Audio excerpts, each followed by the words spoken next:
در این هفته که خبر زیاد است که مشکل بود کدامش از زودتر انتخاب کنم. در داخل وطن خب مشکلات زیاد است، اما بیرو که بری جنجال بیخی زیاد شده.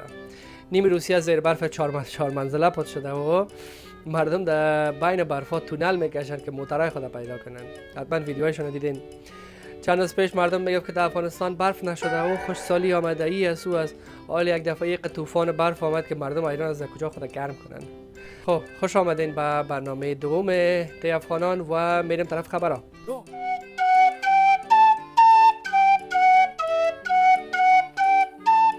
خبر اولی که متاثر کننده است، اگر دل نازک دارین یک کمه پیش برین نشنوید. خب حمله رستوران چینایی‌ها در کابل جان 7 نفر را گرفت و چین هم به مردم خود اعلان کرد که دیگه به طرف افغانستان سفر نکنه. اما یک سوال دارم، نان چینایی را کی میخوره؟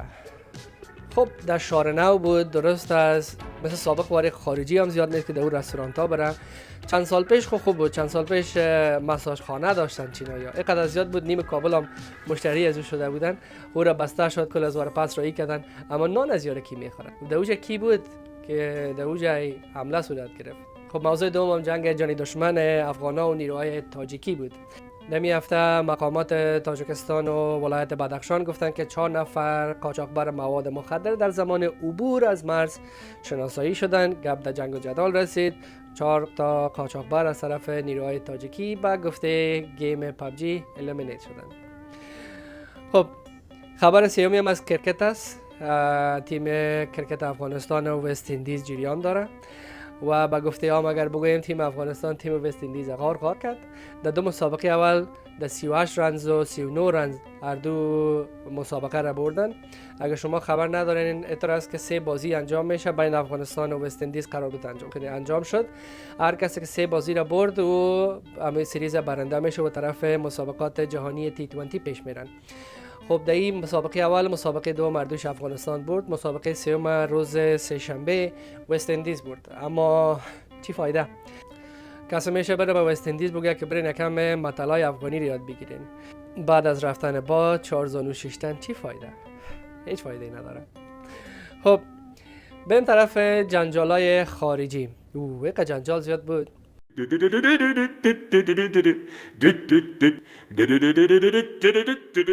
خبر اولی که 2 برادر امریکای شمالی در جنگ‌های لفظی شروع کردن. روز سه شنبه مارک کارنی صدراعظم کانادا در مجمع جهانی اقتصاد گفت که امریکا دیگر نمیتونه کلان ما باشه. ما میریم طرف چین. قرارداد همراه چین امضا کردن در هفته گذشته. اما از طرف دیگر ترامپ آمد و اخطار میده به کارنی که فکرت باشه که بدون امریکا کانادا هیچ چیزی نیست. وقت خوبش برش با مستقیم برشان میگه مارک دفعه دیگه پیش از اینکه گپ بزنی متوجه گپایت باشی. در عین جایی که مارک کارنی گپ زد، دموج رفت ترامپ هم برش اخطار داد.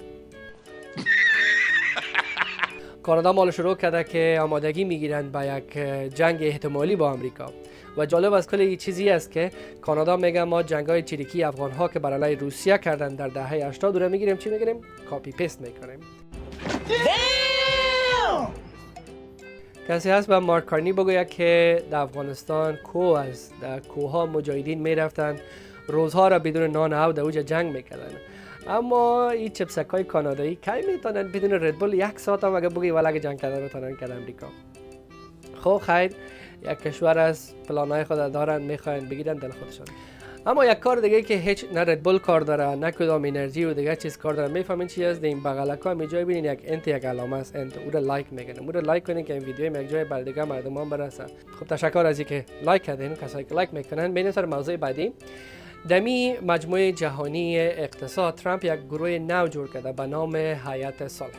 یعنی هیئت صلح که جور کرد ملل متحد، ناتو، شورای امنیت صلح، EU کلش اگه شما هیچ کاری نیستین من نو جور میکنم. به نام چی؟ به نام هیئت صلح.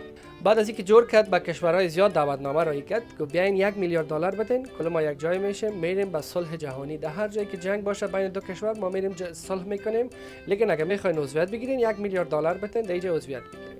خاصیس این دعوتنامه را به پوتین امضا کرد، به رئیس جمهور روسیه. رئیس جمهور روسیه گفت روز اولی که جنگ اوکراین شروع شد بسیاری از پیسای ما را شما ضبط کردین در امریکا. گفت از اون 1 میلیارد بگیرین صدقه سرتان، برین بگیرین ما را در هیئت صلحتان جای بدین، میایم با جنگ بین روسیه و اوکراین هم بند میکنیم. اما موضوع اولی، موضوع جنگ اولی را که اینا میخواین خلاص کنن، موضوع مشکل بین اسرائیل و فلسطین است. جالب گپ چیز، صلح فلسطین در گوش هم جور نمیره و از طرف امریکا. فلسطین هم کدام فلسطین؟ فلسطینی که با سلاح و با پیسه امریکا 1 لک نفر زیادشان بیچاره شهید شدن یا کشته شدن. این فقط اون رقم 2 پای وطنی اگر یادتان باشه، یا اگر کدام مندیوال در چهار بغلتان دارین ترکایی، اون رقم از 2 پای وطنی که مکمل عمر در جانت میزنه، تا که بتانه در جانت میزنه، به نامت از هر 10 جای قرض میگیره که این آدم برو ضمانت هم از خود خبر نداری، وقت که ضامن یک کس دیگه شدی 2 پیت کرده در اونجا. داخل روز چی میکنه؟ اونمو 2 پا میبره یک میمونی شینواری میده. خوبه در قدر در جانم نزن، میمونی شینواری را نتی، خود قدر مردم من نکش، پیام صلح هم نبیر، فلسطین ایلا کنه اونجا. خب خیر کسی چی بگویم؟ اونجا اسرائیل است، نمیتونه چیزی گفته. امریکا هم در اونجا یک کمک خود جمع کرده گپ میزنم.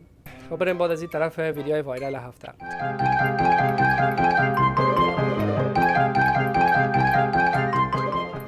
ویدیو اولی مربوط کرکت نمیشه اما کرکتر میشه. راشد خان یک ویدیو جور کرده که در اوجا جواری سرخ داره.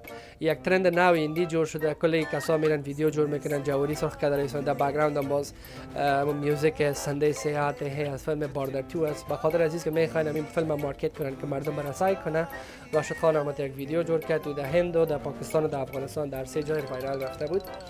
یکی اوس ویدیو دومی از برف کابل جان است. کابل جان به زر باشه و به برف نه. شکر که برف شد، شکر یک کمک از خوشحالی بیغم شدیم. میرم طرف خبرهایی که شاید عمر 1 دفعه شنیده باشید یا شاید عمر 1 دفعه بشنوید از اون که دیگه برابر هم نشم.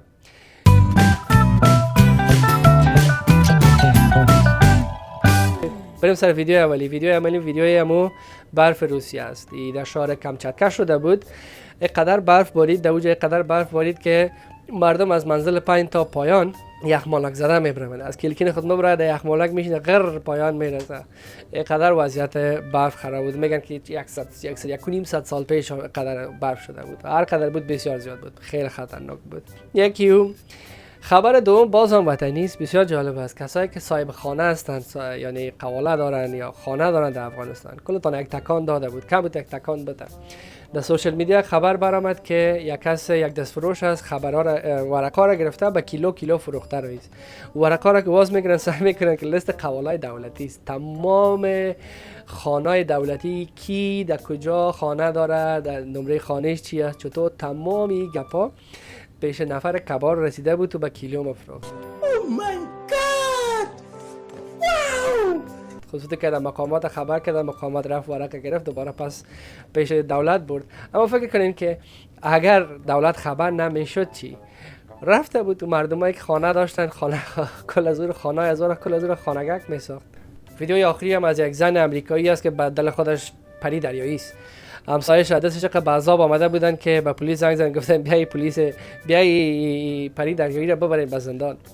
او خانم که از میگه من پری دریایی هستم و در هر حوض که دلم شد میرم آبازی میکنم. این دفعه در حوض همسایه خود گیر آمده بود، باز کالا مالام نپوشیده، بدون کالا در اونجا گیر آمده بود. خب این شد تمام خبرهای جالب و طنزی هفته.